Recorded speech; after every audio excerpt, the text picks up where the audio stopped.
আরজিকর কাণ্ডে নির্যাতিতা ডাক্তার বোনের নৃশংস হত্যার প্রতিবাদে এবং গত ৮ সেপ্টেম্বর রাতে নৈহাটিতে প্রাক্তনীদের প্রতিবাদে যে শান্তিপূর্ণ মিছিলের ওপরে দুষ্কৃতীদের আক্রমণের প্রতিবাদে বিজেপি ব্যারাকপুর সাংগঠনিক জেলার ডাকে নৈহাটিতে বিরোধী দলনেতা শুভেন্দু অধিকারীর ধিক্কার মিছিল।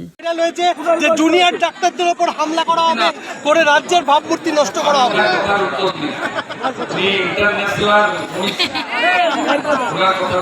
উনি বলছেন যে যাতে বহিরাগতরা ওই জুনিয়র ডাক্তারদের ধর্ণা মঞ্চে না ঢোকে তার জন্য পুলিশকে সতর্ক হতে হবে, কারণ তারা যে কোনো কিছু ঘটিয়ে দিতে পারে।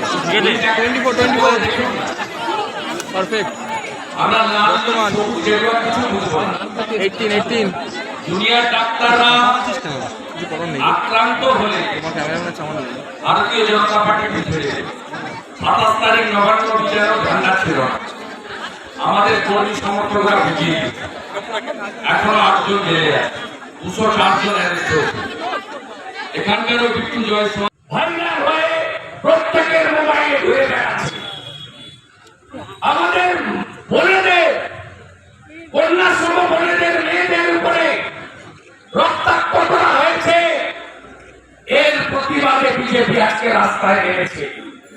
আমরা মাথা ভাঙাতে করেছিল 7 তারিখে, আমরা প্রতিবাদ করেছি ওখানে।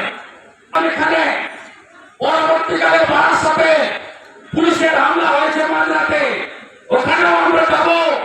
ক্যানিংয়ে তৃণমূলের আরেক গুন্ডা এমএলএ পরেশরাম দাস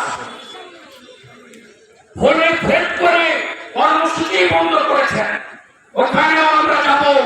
তৃণমূলের জন্য যে ভাষায় কথা বললে ওরা বুঝতে পারবে, ওই ভাষায় উত্তর দেওয়ার জন্য টাকা তো দেওয়া যেতেই পারে, 10 লাখ তো দেওয়া যেতেই পারে। তারপরে ইউটার্ন খেয়ে 9 তারিখে যে